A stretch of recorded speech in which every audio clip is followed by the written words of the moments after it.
सुप्रभात, नमस्कार, वंदन बच्चों। आज क्लास 12th का इतिहास प्रीवियस ईयर का पूछा हुआ क्वेश्चन 2023 का बहुत ही इम्पोर्टेंट है। और मैं जितना भी प्रीवियस ईयर का क्वेश्चन देख रहा हूँ, बहुत सारे क्वेश्चन ऐसे हैं जो मिलता जुलता है। तो चलिए, ये क्वेश्चन जो है आप सभी को बहुत ही मदद करने वाला है। इसको ध्यानपूर्वक जो है वीडियो के अंत तक जो है जरूर आप बने रहें। चलिए, क्वेश्चन नंबर हम लोग 1 में चलते हैं। यहाँ बोलता है कि हड़प्पा किस नदी के किनारे अवस्थित है। ठीक है ना। तो हड़प्पा जो है बच्चों रावी नदी के किनारे बसा हुआ है। ठीक है ना।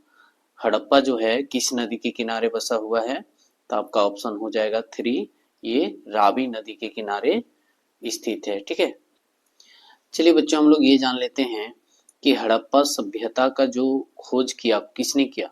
तो राय बहादुर दयाराम साहनी ने किया था। कब किया है? हड़प्पा सभ्यता की खोज जो है 1921 में हुई थी। कब हुई थी? 1921 में। ठीक है ना। साथ ही हम लोग इसके एक सहायक सभ्यता है जिसका नाम है मोहनजोदाड़ो, और उनका खोज जो है राखलदास बनर्जी जो है किया था। और मोहनजोदाड़ो जो है सभ्यता जो है सिंधु नदी के तट पर बसा हुआ है या विकास हुआ है ये। और मोहनजोदाड़ो की जो खोज हुई थी बच्चों राखलदास बनर्जी के द्वारा, वो 1922 में हुआ था। ठीक है ना। और साथ ही ये भी जानते चलें कि हड़प्पा सभ्यता का समय जो था 3300 बीसी से लेकर के 1700 बीसी के बीच जो है माना जाता है। हड़प्पा सभ्यता को कांस्य युगीन सभ्यता के नाम से भी जाना जाता है ना। सिंधु घाटी सभ्यता के नाम से भी इसे जाना जाता है। सिंधु घाटी सभ्यता का जुड़वा राजधानी जो है हड़प्पा और मोहनजोदाड़ो को भी कहा जाता है। ठीक है ना। हड़प्पा सभ्यता का ये भी जान ले कि प्रमुख केंद्र कौन कौन सा है। हड़प्पा है, मोहनजोदाड़ो है, कालीबंगा है, लोथल है, धोलावीरा है, राखीगढ़ी इत्यादि जो है शामिल था। ठीक है। हड़प्पा सभ्यता विश्व के पटल पर कौन लाया? खोज तो जो है हड़प्पा सभ्यता का जो है कह सकते हैं राय बहादुर दयाराम साहनी ने 1921 में किया। मोहनजोदाड़ो की खोज जो है राखलदास बनर्जी जो है 1922 में किया। लेकिन पूरे विश्व के लोग कब जाने? तो ये जो है 1924 में जाना। पूरा विश्व के लोग जो है सिंधु घाटी सभ्यता के बारे में जो है 1924 में सर जॉन मार्शल जो है इसको विश्व के पटल पर 1924 में लाए थे। ठीक है ना। इतना जानना है। अब चलिए क्वेश्चन नंबर 2 में चलते हैं। विक्टोरिया टर्मिनल किस स्थापत्य शैली के उदाहरण है? ठीक है। आपके बीच ऑप्शन है 9 गौथिक शैली, 9 शास्त्रीय शैली, इंडो सारा सैनिक शैली, और इनमें से कोई नहीं। इसका सही ऑप्शन हो जाएगा बच्चों 1, 9 गौथिक शैली। विक्टोरिया टर्मिनल जो है किस शैली के आधार पर बनाया गया है, किस पैटर्न में बनाया गया था? तो 9 गौथिक शैली के पैटर्न पर या शैली पर बनाया गया था। ठीक है ना। विक्टोरिया कहाँ है? तो मुंबई का छत्रपति शिवाजी टर्मिनल इसको पहले कहा जाता था। क्या कहा जाता था? मुंबई का छत्रपति शिवाजी टर्मिनल, जिसे पहले विक्टोरिया टर्मिनल के नाम से जाना जाता था। पहले इसे विक्टोरिया टर्मिनल के नाम से जाना जाता था। आज की डेट में मुंबई का छत्रपति शिवाजी टर्मिनल के नाम से विख्यात है, और इसे जो है 9 गौथिक शैली के आधार पर जो है बनाया गया था। चलिए क्वेश्चन नंबर हम लोग 3 में जाते हैं। विजयनगर साम्राज्य की स्थापना जो है बच्चों आपके बीच ऑप्शन है 1932, 1936, 1342, 1347, 1332, 1336, 1342 और 1347। तो आपका आंसर सेकेंड हो जाएगा 1336 में। कब? तो 18 अप्रैल। कब? 18 अप्रैल को, ये याद रखना है। 18 अप्रैल 1336 को जो है विजयनगर की स्थापना जो है हरिहर और बुक्का दो सगे भाई जो हैं संगम वंश का स्थापना किया था। अच्छा, विजयनगर को विजयनगर के भग्नावशेष को जो है हम्पी के नाम से जाना जाता है। विजयनगर का जो अभी वर्तमान में है ये कहाँ पर है? तो ये कर्नाटक में है। कहाँ पर है? कर्नाटक में। ठीक है। और ये भी जानना है कि विजयनगर जो है विजयनगर के अंतर्गत जो है बच्चों 4 वंशों का जो है प्रचलन में रहा है ना। संगम वंश जो कि विजयनगर साम्राज्य का स्थापना किया था, और उसके बाद है सुलु वंश और तुलु वंश, उसके बाद जो है अराबिदु वंश था। चलिए ठीक है, नेक्स्ट क्वेश्चन में चलते हैं। महात्मा गांधी दक्षिण अफ्रीका से भारत कब लौटे थे? आपके बीच ऑप्शन है 1910, 1912, 1915, 1917। तो बच्चों आपका जो सही आंसर होगा ये 1915 होगा। कब? तो 9 जनवरी, ये याद रखना है, 9 जनवरी को आए थे वापस, ठीक है। और इनका राजनीतिक गुरु कौन बने? जब 1915 में भारत वापस आए तो ये राजनीतिक गुरु कौन थे इनका? गोपाल कृष्ण गोखले थे। कौन थे? गोपाल कृष्ण गोखले। अच्छा, यहाँ तो क्वेश्चन पूछा है कि महात्मा गांधी दक्षिण अफ्रीका से भारत कब वापस लौटे, लेकिन ये भी तो क्वेश्चन पूछ सकता है ना कि महात्मा गांधी दक्षिण अफ्रीका कब गए थे? तो ये कब गए थे? 1893 में। कब गए थे? 1893 ईस्वी में जो है उन्होंने दक्षिण अफ्रीका बैरिस्ट्री या कह सकते हैं कि वकालत करने के लिए गए हुए थे, ठीक है ना। वे जो है 1914 तक वहां रहे। कब तक रहे दक्षिण अफ्रीका में? 1914 तक रहे। और उन्होंने जो है रंग भेद के खिलाफ जो है लड़ाई लड़ी, ठीक है। उसके बाद जो है 9 जनवरी 1915 को वे दक्षिण अफ्रीका से भारत लौटे। उसके बाद जो है ये राजनीतिक से जुड़ गए। अगर हम लोग महात्मा गांधी के बारे में जानना चाहें बच्चों, तो इनका जन्म जो है, महात्मा गांधी का जन्म जो है 2 अक्टूबर 1869 को हुआ था, ठीक है ना। और वर्तमान गुजरात राज्य के पोरबंदर जिले में जो है मध्यवर्गीय परिवार में कह सकते हुआ था। उनका पिता का नाम था करमचंद गांधी और माता का नाम था पुतलीबाई और पत्नी का नाम कस्तूरबा गांधी, ठीक है ना। महात्मा गांधी ने अपनी प्रारंभिक शिक्षा जो है पोरबंदर में ही लिए थे। इसके बाद जो उन्होंने राजकोट में जो है अल्बर्ट हाई स्कूल में पढ़ाई की। कहाँ किए? Albert high school. ये भी पूछ देता है कि हाई स्कूल की पढ़ाई उन्होंने कहाँ किए थे, किस स्कूल में किए थे? तो अल्बर्ट हाई स्कूल में पढ़ाई किए थे, ठीक है ना। मैट्रिक करने के बाद उन्होंने भावनगर में चले गए। भावनगर सामल दास कॉलेज में जो है पढ़ाई किए थे, नहीं ग्रेजुएट किए। उसके बाद जो उन्होंने London university college of London में जो है कानून की पढ़ाई की है। और उसके बाद कानून की पढ़ाई के बाद जो है 1893 में कहाँ चले गए? अफ्रीका। कहाँ? बैरिस्ट्री करने के लिए गोरा और काले के भेद या रंग भेद की लड़ाई को लड़े थे उन्होंने। यहीं तक नहीं बच्चों, गांधी जी जो हैं 1917 से चंपारण अभियान के साथ जो है सक्रिय राजनीति में प्रवेश किए। चंपारण का है बिहार में, ठीक है।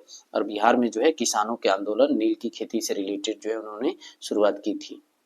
चलिए बच्चों, क्वेश्चन नंबर हम लोग 5 में चलते हैं। 5 में बोलता है महावीर का जन्म कहाँ हुआ था? अच्छा, महावीर जो है बिहार से संबंधित है, ये भी याद रखना है। कहाँ से संबंधित है वो? बिहार से। उनका जन्म जो है, अब देखिए ऑप्शन पहले देख लेते हैं। लुबनी, कपिलवस्तु, कुंडलवन और सारनाथ। तो ये कुंडलवन, कहाँ पर? कुंडलवन में जो है महावीर जी को जो है जन्म हुआ था, ठीक है ना। ये जैन धर्म से बिलोंग करते हैं। अच्छा, ये जो है बिहार के वैशाली जिले, कौन जिले में पड़ता है कुंडलवन? तो वैशाली जिले में, ठीक है। ये भी याद रखना है कि वैशाली जिले में जो है कौन पड़ता है? कुंडलवन, ठीक है। और उनका जन्म जो है एक राजसी परिवार में हुआ था। और महावीर का जो बचपन का नाम था बच्चों, वर्धमान था। ये भी कभी कभी क्वेश्चन 9-10 में पूछ देता है, हालांकि 11-12 में भी पूछा हुआ है कि महावीर का बचपन का नाम क्या है? तो वर्धमान है, ठीक है ना। जैन धर्म के 24वें तीर्थकार थे ये। कैवें तीर्थकार थे? तो जैन धर्म से रिलेटेड थे ये, मतलब कह सकते हैं कि 24वें तीर्थकार थे, ठीक है। और उन्होंने कम उम्र में ही जो है घर को त्याग दिया था और सन्यासी बन गए थे। क्या बन गए थे उन्होंने? सन्यासी बन गए थे। उनका जन्म जो है इक्ष्वाकु वंश के राजा सिद्धार्थ और रानी त्रिशला के घर में हुआ था। नेक्स्ट क्वेश्चन, अयंगर व्यवस्था संबंधित थी मुगल साम्राज्य में, बहमनी साम्राज्य में, या विजयनगर साम्राज्य में, या दिल्ली सल्तनत में? तो आपका आंसर जो हो जाएगा वो विजयनगर साम्राज्य से रिलेटेड है। अयंगर व्यवस्था जो है कहाँ से संबंधित है? तो विजयनगर। और विजयनगर की बात करें तो ये जो है 1336 में हरिहर और बुक्का ने संगम वंश की स्थापना करके जो है विजयनगर साम्राज्य का स्थापना किया। अगर हम लोग अयंगर व्यवस्था की बात करें बच्चों, तो ये जो है विजयनगर साम्राज्य के जो है ग्राम प्रशासन से जुड़ी थी, या एक प्रशासनिक इकाई थी जिसमें 12 पदाधिकारियों की एक संस्था होती थी जिन्हें अयंगर कहा जाता है। अयंगर में कितने पदाधिकारियों का समूह होता था? तो 12, ये याद रखना है, 12 पदाधिकारियों का जो एक समूह होता था जिसको अयंगर व्यवस्था कहा जाता था, ठीक है ना। और एंगरों का मुख्य काम क्या था? अपने शासन क्षेत्र में शांति व्यवस्था को बनाए रखना। नेक्स्ट क्वेश्चन में आते हैं, संविधान सभा के अस्थायी अध्यक्ष कौन थे? ये देखिए बार बार क्वेश्चन पूछे जाने वाले हैं। ये पहला ऑप्शन आपका डॉक्टर भीमराव अम्बेडकर। ये कौन थे? संविधान सभा का प्रारूप समिति का अध्यक्ष थे, ठीक है। और ये जो है डॉक्टर सच्चिदानंद सिन्हा जो हैं अस्थायी सदस्य अध्यक्ष थे, ठीक है ना। इनको जो है संविधान सभा का जो है अस्थायी अध्यक्ष के रूप में चुना गया था, ठीक है। पंडित जवाहरलाल नेहरू जो है इनको कह सकते हैं कि संघ समिति या शक्ति का जो अध्यक्ष बनाया गया था। उसके बाद जो है अगर आप अध्यक्ष की बात करें तो आपका हो जाएगा डॉक्टर राजेंद्र प्रसाद, ठीक है। संविधान सभा का अस्थायी अध्यक्ष जो है कौन बने थे? तो डॉक्टर राजेंद्र प्रसाद बने थे, ठीक है ना। और इनको जो है 11 दिसंबर कब? 11 दिसंबर 1946 को जो है 11 दिसंबर 1946 को जो है इनको सर्वसम्मति से चुना गया था, ठीक है ना। और उपाध्यक्ष के रूप में किनको चुना गया था? तो उपाध्यक्ष के रूप में हरेंद्र कुमार मुखर्जी को चुना गया था। अध्यक्ष के रूप में डॉक्टर राजेंद्र प्रसाद को कब? 11 दिसंबर 1946 को। और उपाध्यक्ष के रूप में जो है बच्चों हरेंद्र कुमार मुखर्जी को चुना गया था। हालांकि 9 दिसंबर 1946 को अस्थायी अध्यक्ष के रूप में 9 जो है 9 दिसंबर को कब? तो 9 दिसंबर को किनको चुना गया था? 19 डॉक्टर सच्चिदानंद सिन्हा को जो है अस्थायी अध्यक्ष के रूप में चुना गया था, ठीक है ना। उसके बाद अगर आप कहें पंडित जवाहरलाल नेहरू के बारे में तो इन्होंने 13 दिसंबर कब? अगर हम इनकी बात करते हैं तो ये इन्होंने जो है 13 दिसंबर को 1946 को जो है जवाहरलाल नेहरू ने जो है उद्देश्य प्रस्ताव पेश किए थे। क्या किए थे? उद्देश्य प्रस्ताव को पेश किए थे। नेक्स्ट क्वेश्चन में आते हैं बच्चों, भारत का राष्ट्रीय गान कौन सा है? देखिए यहाँ पर क्या है? वंदे मातरम। दूसरा ऑप्शन है सारे जहां से अच्छा। तीसरा हिंद देश का प्यारा झंडा। और चौथा है जनगण मन, ठीक है। अब यहाँ पर आप देख सकते हैं आंसर जो दिया हुआ है बुक में, आंसर आपका दिया हुआ है पहला। तो पहला क्या है? वंदे मातरम? नहीं। भारत का राष्ट्रीय गान कौन सा है? तो जनगण मन है। इसलिए कहते हैं कि किताब पर ज्यादा जो है आप अगर आंसर देखोगे तो बहुत ऐसे जो है मिस्टेक्स आंसर है, तो आपको सोच समझ करके जो है टिक लगाना है, आपको किताब पढ़ना है, ठीक है। भारत का राष्ट्रीय गान कौन सा है बच्चों? तो जनगण मन है, ठीक है ना। और इसे जनगण मन को कौन लिखा था? ये भी जान लेते हैं हम लोग। इसे नोबेल पुरस्कार विजेता रविंद्रनाथ टैगोर ने लिखा था। जनगण मन को कौन लिखा था? रविंद्रनाथ टैगोर ने लिखा था, ठीक है ना। यह बंगाली भाषा में लिखे थे। रविंद्रनाथ टैगोर जो हैं कोलकाता से संबंधित है, पश्चिम बंगाल से रिलेटेड है। तो जनगण मन जो है उन्होंने किन भाषा में लिखा था या किस भाषा में लिखा था? तो बंगाली भाषा में लिखा था, ठीक है ना। इसे पहली बार जो है कब गाया गया था जनगण को? तो 27 दिसंबर 1911 को। ये भी याद रखना है, 27 दिसंबर 1911 को जो है पहली बार जो है जनगण मन अधिनायक जो है राष्ट्रीय गान को गाया गया था, ठीक है। और इसे जो है कहाँ गाया गया था? भारतीय राष्ट्रीय कांग्रेस के कलकत्ता सत्र अधिवेशन होता है, कांग्रेस पार्टी का जो है प्रत्येक वर्ष जो है एक अधिवेशन होता है। तो इन्होंने जो है भारतीय राष्ट्रीय कांग्रेस की जो है कलकत्ता में जब अधिवेशन हुआ तो इस गाना को गाया गया, यानी राष्ट्रीय गान को गाया गया, है ना। इसे भारत का संविधान सभा ने 24 जनवरी 1950 को देश का राष्ट्रगान अपनाया था। देखिए भारत कब इसको अपनाया राष्ट्रीय गान को? तो 24 जनवरी 1950 को, ये याद रखना है, 24 जनवरी 1950 को जो है भारत जो है राष्ट्रीय गान के रूप में इसे स्वीकार करता है, ठीक है। और राष्ट्रीय गान के बारे में और क्या जानना है? तो राष्ट्रीय गान जो है 52 सेकेंड तक जो है इसको पूर्ण रूप से कंप्लीट कर लेना है, नहीं गा लेना है। राष्ट्रीय गान जो है देश की एकता और अखंडता और समर्पण को दर्शाता है, ठीक है। इसे खास तौर पर जो है राष्ट्रीय समारोह और सरकारी कार्यक्रमों में गाया जाता है, ऐसे नहीं गाया जाता है, इनको बड़ी सम्मान पूर्वक जो है गाया जाता है। चलिए बच्चों क्वेश्चन नंबर 9 में आते हैं। आईने अकबरी की रचना किसने किया? आपके बीच ऑप्शन है अबुल फजल, बदायूनी, इब्न बतूता या अलबरीनू। तो ये सबको जानता है अबुल फजल ने, जो है ना, ये अकबर के शासन काल में जो है अकबरनामा लिखा था। और अकबरनामा को 3 पार्ट में, अकबरनामा फर्स्ट और अकबरनामा द्वितीय और अबुल फजल, ठीक है, ये तीसरा पार्ट है।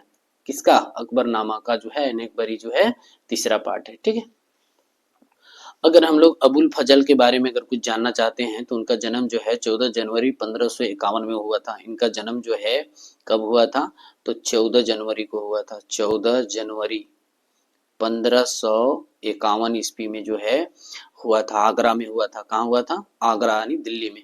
और है कि उनके पिता का नाम जो है शेख मुबारक था। क्या नाम था उनका, शेख मुबारक। ठीक है, और अबुल फजल ने अकबरनामा और आईने अकबरी जैसी प्रसिद्ध किताबें जो हैं लिखा था। अगर हम लोग बदायूनी की बात करें तो इन्होंने भी एक किताब लिखा था जिसका नाम था मुंतखब उत त्वारिख। और इब्न बतूता जो है एक लिखा था रिहला। क्या लिखा था, रिहला नामक जो है किताब लिखा था, जिन्होंने अरबी भाषा में लिखा था। कौन भाषा में, इब्न बतूता जो है रिहला लिखा था अरबी भाषा में। ठीक है, अल बिरूनी भी एक किताब लिखा था, किताब उल हिंद। इन्होंने भी एक किताब लिखा है जिनका नाम है किताब उल हिंद। ठीक है, चलिए बच्चों क्वेश्चन नंबर 10 में चलते हैं। चलिए क्वेश्चन नंबर 10 क्या कहता है कि गांधी जी के राजनीतिक गुरु कौन थे। तो आपके बीच ऑप्शन है दादा भाई नौरोजी, गोपाल कृष्ण गोखले, महादेव गोविंद रानाडे और नरहरि मेहता। तो गांधी जी का राजनीतिक गुरु जो है ये गोपाल कृष्ण गोखले को माना जाता है। और गोपाल कृष्ण गोखले का गुरु महादेव गोविंद रानाडे को माना जाता है। ठीक है ना, इनका गुरु जो है ये है महादेव गोविंद रानाडे, और गांधी जी का गुरु कौन है, गोपाल कृष्ण गोखले। ठीक है ना, और गोपाल कृष्ण गोखले ने जो है महात्मा गांधी को ये सजेशन किए थे 1915 में, जब दक्षिण अफ्रीका से भारत आने के बाद जो है बोले थे कि आप जो है भारत भूमि और इसके लोगों को जानने के लिए जो है 1 वर्ष के लिए पूरे भारत की यात्रा आप करिए। ठीक है ना, जब जान जाइएगा कि भारत की स्थिति क्या है तो आपको राजनीति करने में बहुत ही सरल और सहज महसूस करेंगे। ठीक है, और चलिए क्वेश्चन नंबर 11 की बात करते हैं हम लोग। अशोक के अभिलेख में कितने प्रकार के प्रांतों का उल्लेख है। देखिए यहाँ पर ऑप्शन तो आपका दिया हुआ है 1, लेकिन ये गलत है। ठीक है, अशोक के जो है अभिलेख को बच्चों इनके जो है प्रांत को जो है 5 भागों में बांटा गया था। कितने भागों में बांटा गया था, तो 5 भागों में बांटा गया था। आपका आंसर क्या है, यहाँ पहला दिया हुआ है। तो आप किताब के अनुसार नहीं चल सकते हैं, क्वेश्चन बैंक है, या क्वेश्चन बैंक में बहुत सारे ऐसे जो है आंसर्स जो हैं गलत, लेकिन क्वेश्चन सही है, क्वेश्चन सही है, आंसर जो है सिर्फ जो है गलत गलत प्रिंट किया हुआ है। तो आपको आंसर नहीं बल्कि क्वेश्चन पर ध्यान देना है कि कौन कौन क्वेश्चन जो है 2023 में पूछा हुआ था। ठीक है, तो अब आगे चलते हैं हम लोग। अच्छा, अशोक के अभिलेख के बारे में कुछ जान लेते हैं। अशोक के अभिलेख शिलालेख, स्तंभलेख और गुफा अभिलेखों के रूप में पाए जाते हैं।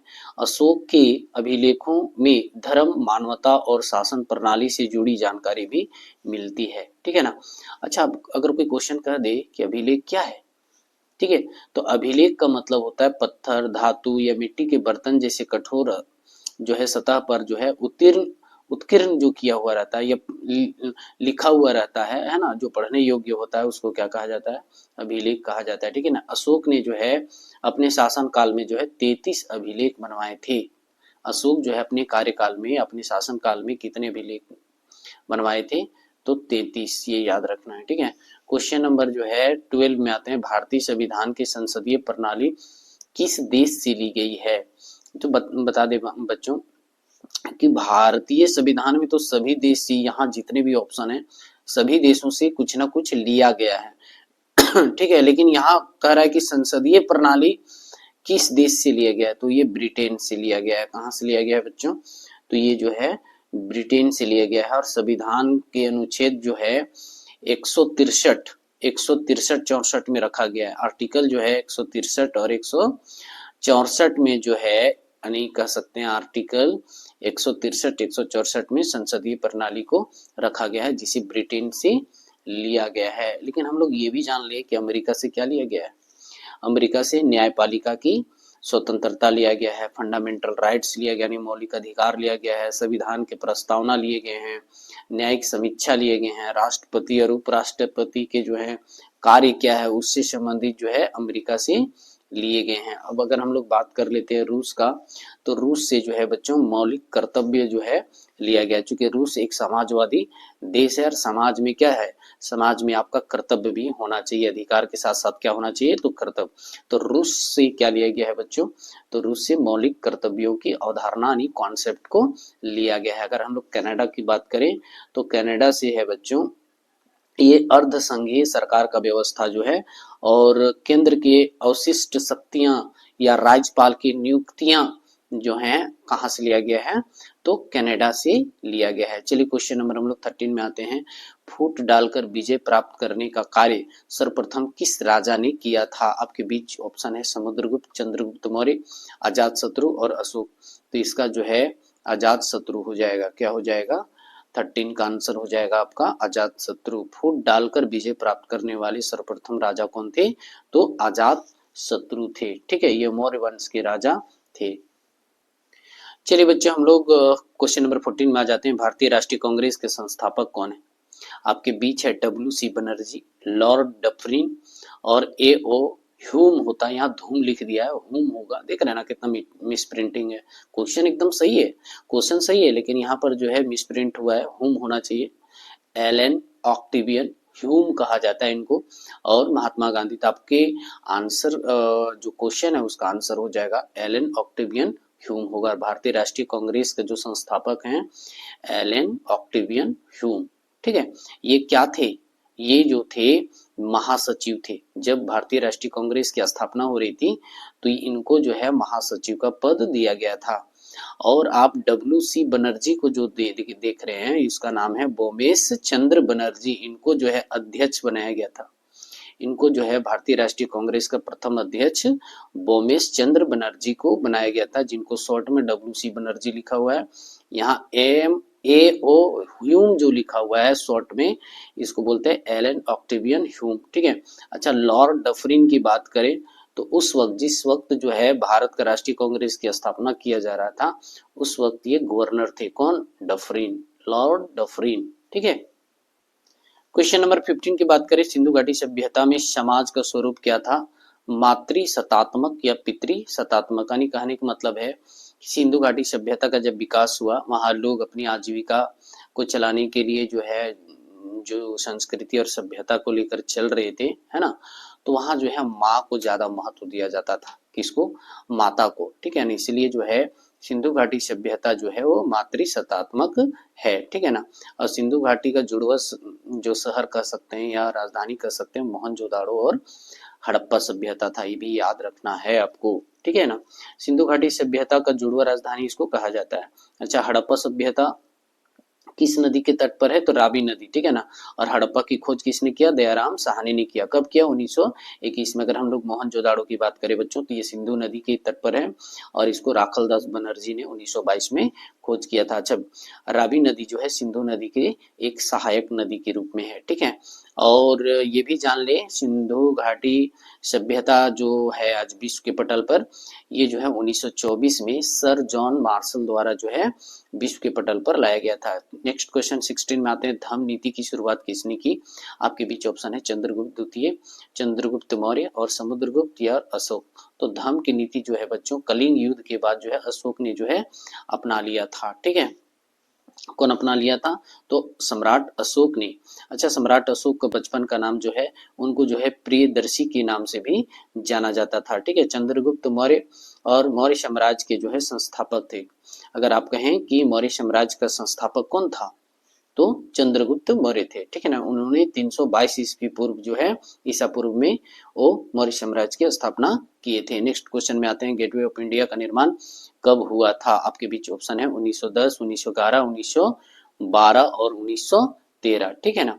तो आपका आंसर हो जाएगा बच्चों ये 31 मार्च। कब? 31 मार्च 1911। 31 मार्च को 1911 को जो है गेटवे ऑफ इंडिया का निर्माण किया गया था। ठीक है। ये कहां पर है? बंबई की। तत्कालीन गवर्नर जो है जॉर्ज सीडेनहैम क्लार्क ने रखी थी। इसकी जो नींव रखी थी, कौन रखी थी? तो उसका नाम है जॉर्ज सीडेनहैम क्लार्क। ठीक है।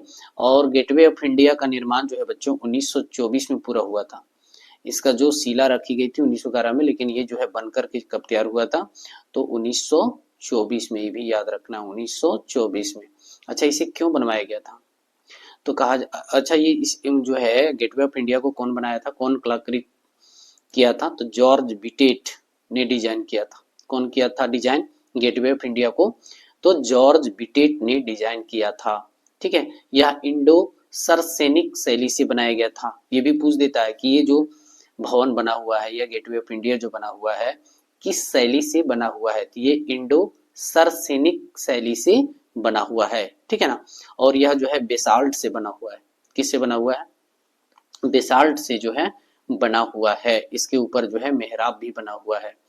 यह स्मारक ब्रिटेन के राज्य जॉर्ज पंचम और क्वीन मैरी के स्वागत में बनाया गया था। अगर आपसे पूछा जाए कि गेटवे ऑफ इंडिया बनाने के पीछे क्या मकसद था तो इसका मकसद था बच्चों ब्रिटेन के राजा जॉर्ज पंचम और उसकी रानी यानी क्वीन मैरी के स्वागत पर बनाया गया था। यह मुंबई का एक प्रतीक भी माना जाता है।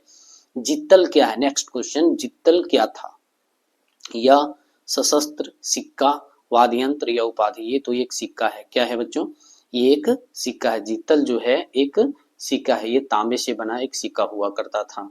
इसे दिल्ली के सल्तनत के सुल्तान इल्तुमिश ने इसे चलवाया था। कौन चलवाया था, जित्तल जो चलवाया था इल्तुमिश। कौन, इल्तुमिश, ये याद रखना है, दिल्ली के सल्तनत।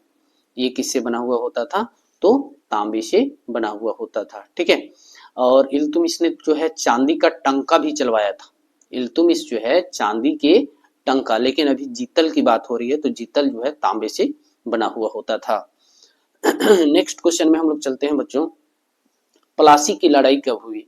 आपके बीच ऑप्शन है 1757, 1761, 1764 और 1765। तो आपका आंसर हो जाएगा बच्चों 23 जून 1757।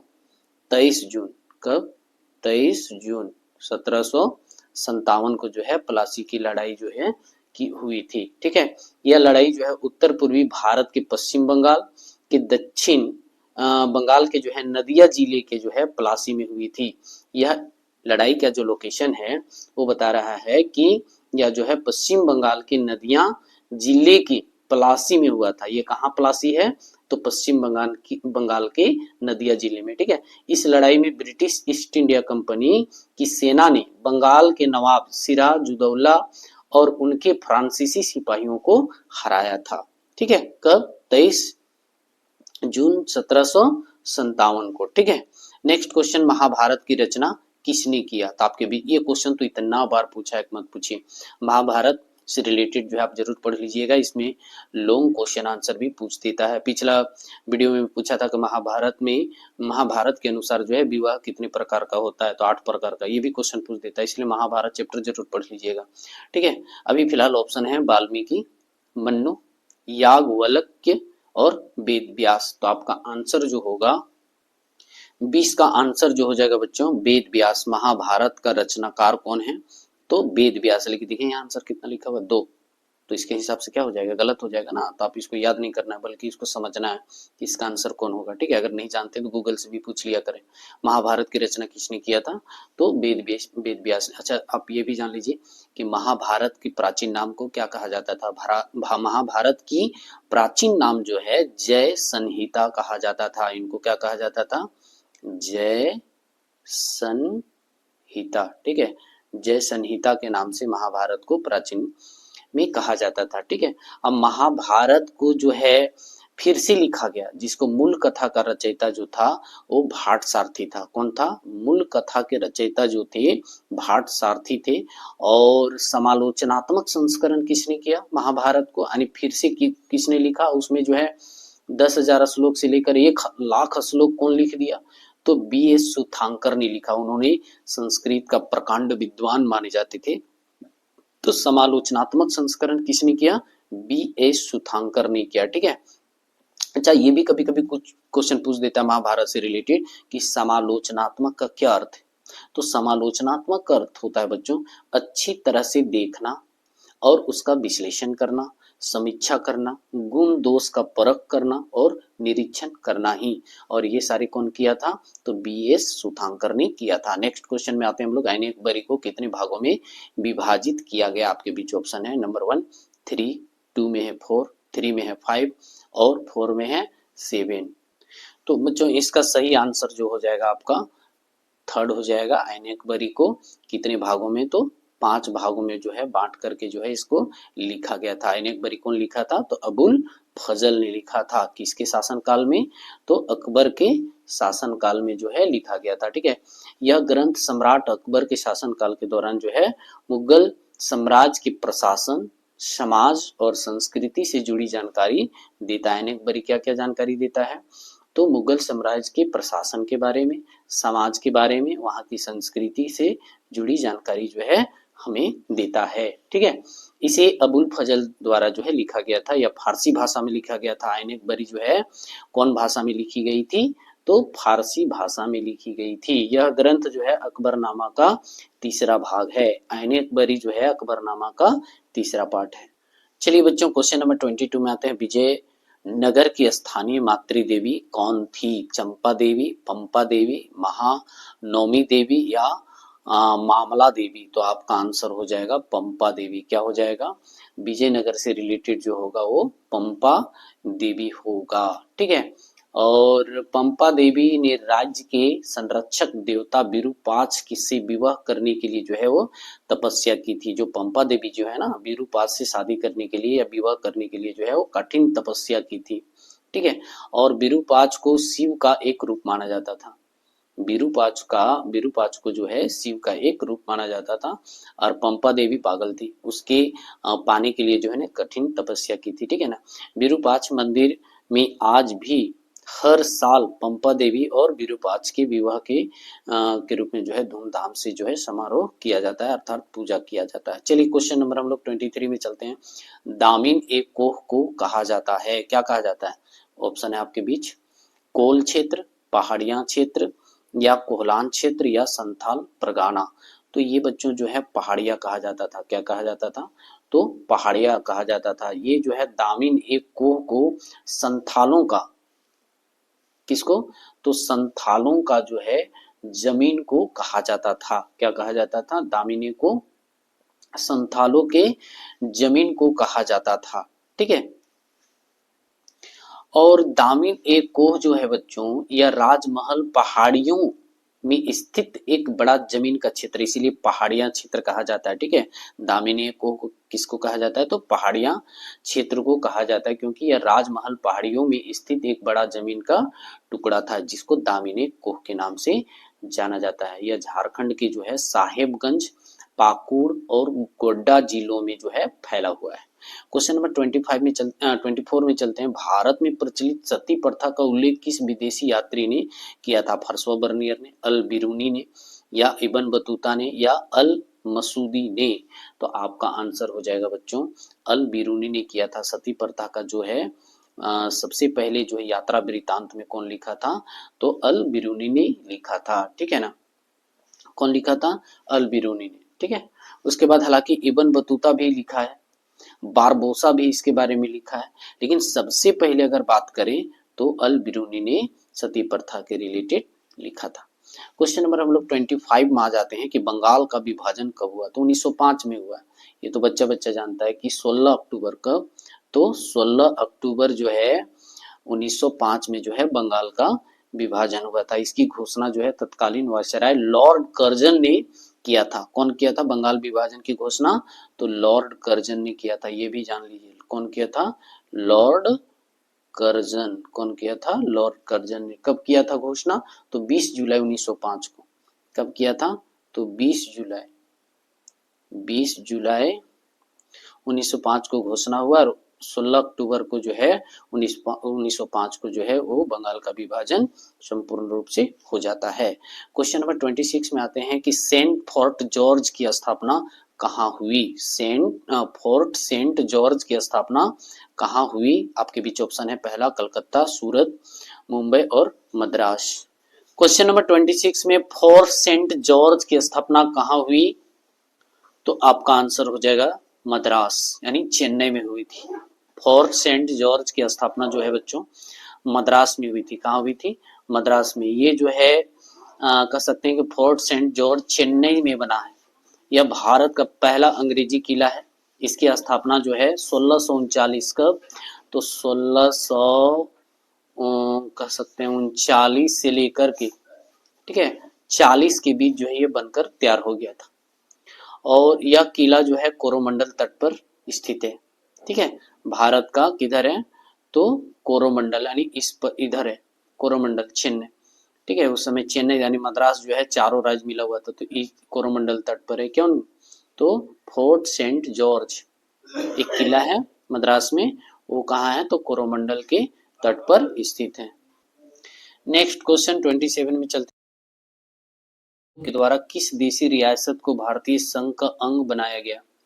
ऑपरेशन पोलो के द्वारा किस देशी रियासत को भारतीय संघ का अंग बनाया गया था? आपके बीच ऑप्शन है जम्मू कश्मीर, जूनागढ़, हैदराबाद या मणिपुर। ये चारों रियासत जो था सरदार वल्लभ भाई पटेल को काफी परेशानी में डालकर रखा था, चूंकि प्रांतीय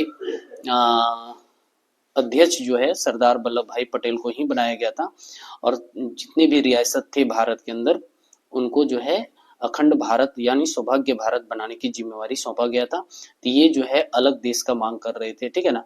लेकिन सभी राज्यों, ये कह सकते हैं चारों रियासतों को मिलाने के लिए सरदार वल्लभ भाई पटेल ने जो है अलग अलग जो है एक ऑपरेशन निकाला था। तो ये ऑपरेशन पोलो जो है वो हैदराबाद से रिलेटेड थे। किससे था?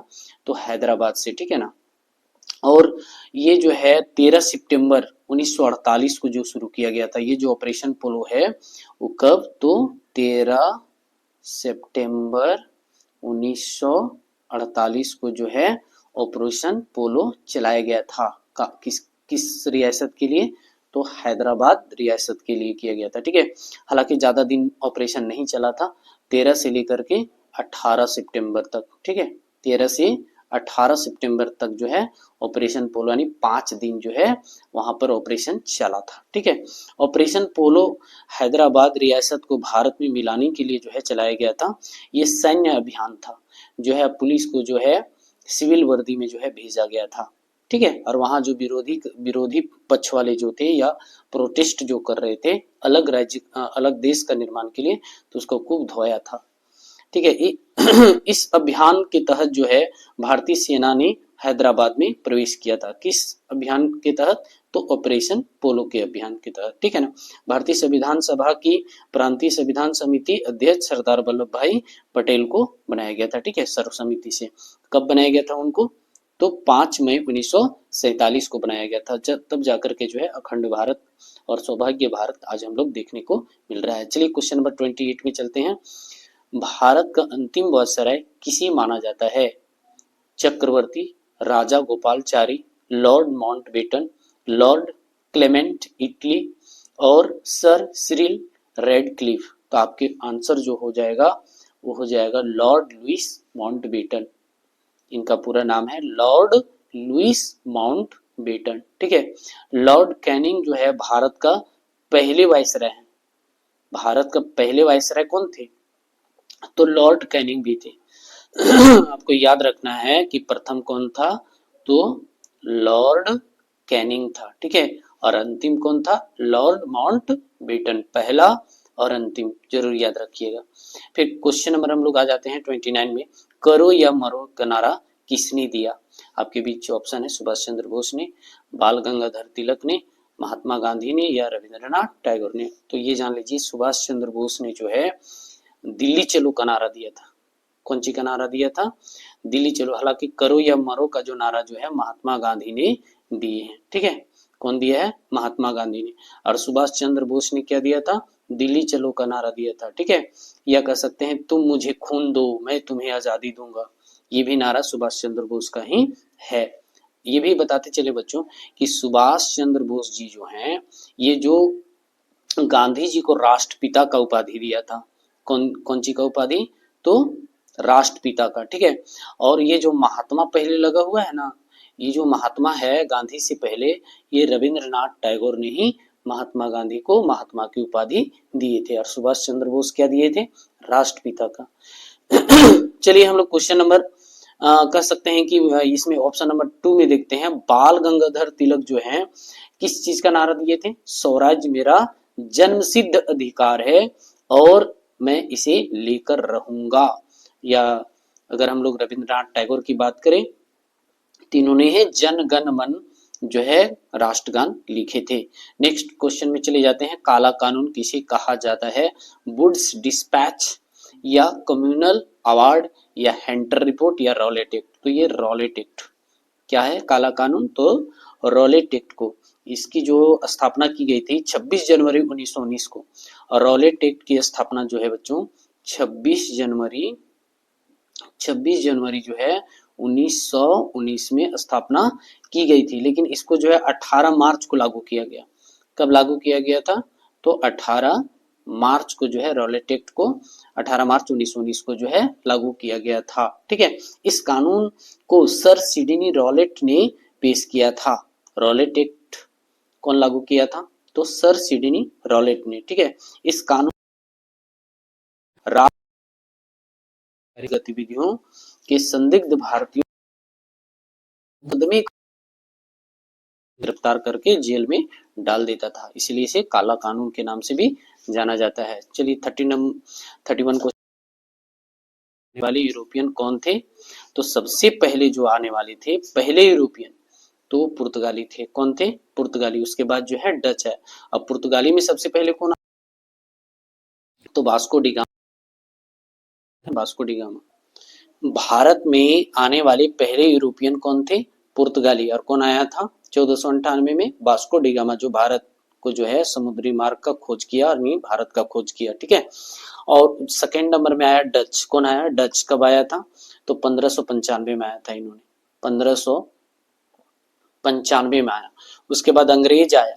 अंग्रेज कब आया? लमसम 1600 ईस्वी में, तो ईस्ट इंडिया कंपनी का स्थापना कर जो है 1667 में 1667 के आसपास जो है फ्रांसीसी आए थे। ये चारों भारत आए, लेकिन सबसे पहले की बात जब करेगा तो पुर्तगाली आया था। कब? 1498 में, ये याद रखना है। क्वेश्चन नंबर हम लोग आ जाते हैं 32 में, मुगल कालीन चित्रकला किसके शासन काल में पहुंची? तो चित्रकला जो है वो जहांगीर से रिलेटेड है। किससे रिलेटेड? ये बहुत ही जो है चित्रकला का जो है बहुत शौकीन थे, है ना। तो ये हो जाएगा आपका जहांगीर। ठीक है, जहांगीर मुगल साम्राज्य के चौथे सम्राट है। ये जो है मुगल साम्राज्य के जो है फोर्थ सम्राट थे, चौथा। ठीक है, उनका जन्म जो है 31 अगस्त 1569 को फतेहपुर सीकरी में हुआ था। उसका शासनकाल कब से चला? तो 1605 से लेकर 1627 के बीच जो है जहांगीर ने जो है मुगल में साम्राज्य किए थे, यानी राज किए थे, यानी राजा बनकर रहे थे। ठीक है, नेक्स्ट क्वेश्चन में आते हैं 33 में, त्रिपिटक साहित्य किस धर्म से संबंधित है? त्रिपिटक जो है बच्चों बौद्ध धर्म से रिलेटेड है। किससे रिलेटेड है? तो बौद्ध धर्म से रिलेटेड है। हालांकि अगर हम लोग जानना चाहें कि बौद्ध धर्म के जनक कौन है, तो गौतम बुद्ध है। और अगर हम लोग जैन धर्म की बात करें तो ऋषभ देव है। नेक्स्ट क्वेश्चन में आते हैं 34 में, कैप्टन हॉकिंग्स किस मुगल दरबार में आया था? आपके बीच ऑप्शन है हुमायूं, जहांगीर, अकबर और शाहजहां। तो आपका आंसर हो जाएगा जहांगीर के कार्यकाल में जो है कैप्टन हॉकिंग्स जो है आया था। क्यों आया था? ये जो आया था कैप्टन हॉकिंग्स, वो आया था 1608 ईस्वी में आया था। कब आया था बच्चों? 1608 ईस्वी में जहांगीर के शासनकाल में आया था। और उन्होंने जो है प्रथम अंग्रेज है जो भारत आया था। उन्होंने इंग्लैंड के राजा जेम्स प्रथम के पत्र के साथ व्यापार की अनुमति मांगने हेतु जहांगीर के दरबार में आए थे। चलिए नेक्स्ट क्वेश्चन में आते हैं हम लोग। 35 क्वेश्चन में बोल रहा है कि गांधी इरविन पैक्ट कब हुआ? आपके बीच ऑप्शन है 1927, 1928, 1931 या 1935। तो आपका आंसर हो जाएगा 5 मार्च 1931। कब होगा? तो 5 मार्च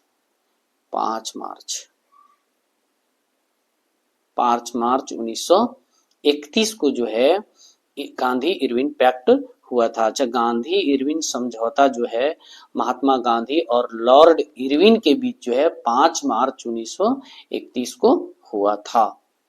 चलिए क्वेश्चन नंबर 36 में आते हैं। 1857 का विद्रोह कहाँ से आरंभ हुआ? ये तो इतना बार क्वेश्चन पूछा है, हर मॉडल सेट में आपको देखने को मिलेगा। तो ये हो जाएगा मेरठ। कब हो जाएगा आपका? मेरठ। कब हुआ था? तो 10 मई। कब? 10 मई से शुरू हुआ था यहाँ। 10 मई 1857 से जो है 1857 का सिपाही विद्रोह जो है मेरठ से शुरू हुई थी। ठीक है।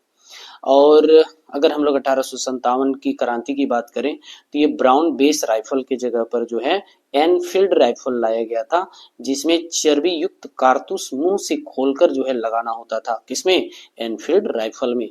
और इसी का विरोध में जो है 1857 की लड़ाई हुई थी। चलिए, नयनार संत का पूजा करते थे। नयनार संत पूजा क्या करते थे? शिव का, विष्णु का, इंद्र का या ब्रह्मा का? ठीक है। सही आंसर होगा बच्चों शिव का। नयनार जो होते हैं ये नागा साधु जैसा होते हैं, और ये क्या होते हैं? घुमंतु होते हैं। घूम घूम करके जो है कह सकते हैं कि धर्म का प्रचार करते हैं। ठीक है। और कह सकते हैं कि ये गांव गांव जाकर जो है भक्ति का प्रचार करते हैं। ये उच्च विचार और नैतिक मूल्यों के लिए जाने जाते हैं।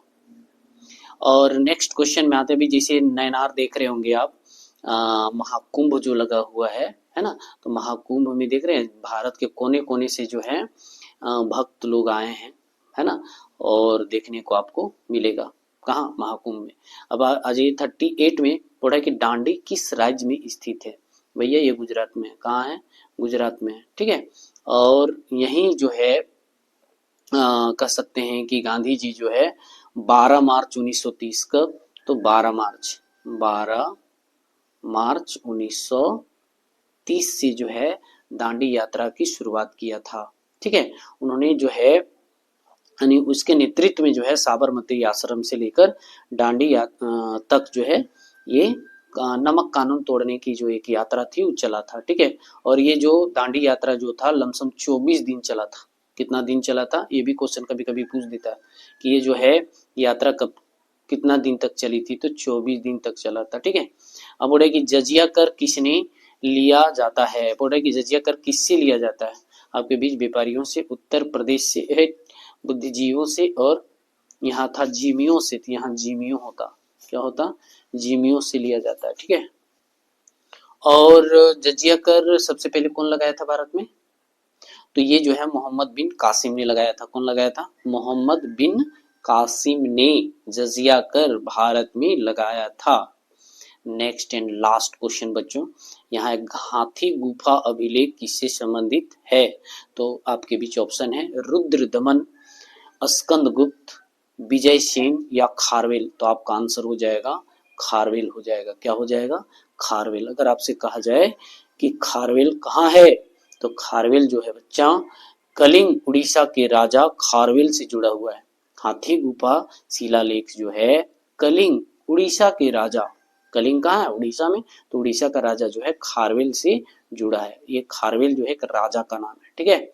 ये जो है हाथी गुफा अभिलेख जो है किससे जुड़ा हुआ है? तो कलिंग के राजा खारवेल से जुड़ा हुआ है। धन्यवाद बच्चों। अगर आप सभी को ये वीडियो अच्छा लगे तो लाइक सब्सक्राइब जरूर करें, और